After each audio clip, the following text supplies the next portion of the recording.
قوي. اول حاجه هنجيب نوع شوكولاته كويس وحله على النار فيها ميه سخنه، هنحط البوله على حمام بخار. بسم الله.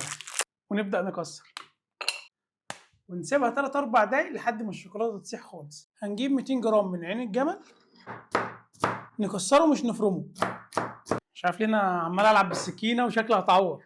وفي طاسه سخنه من غير اي حاجه نبدا نحمص.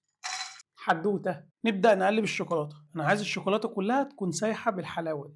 هنجهز بوله، وده طبعا حسب الكميه اللي احنا هنعملها، ونقطع ورق زبده على مقاس البوله كده زي الفل. انا عايز الجنب ده عشان اطلع منه الشوكولاته زي ما هو كده. ونحط عين الجمل على الشوكولاته. كده كده المطبخ بتاعنا والاكله بتاعتنا ومحدش ليه حاجه عندنا، الحاجه اللي نحبها هي اللي نعملها. ونحط معلقه لبن مكثف، ونحط مارشميلو على الشوكولاته. نعمل ميكس رايق من اللي قلبك يحبه لحد ما كله يكون واحد.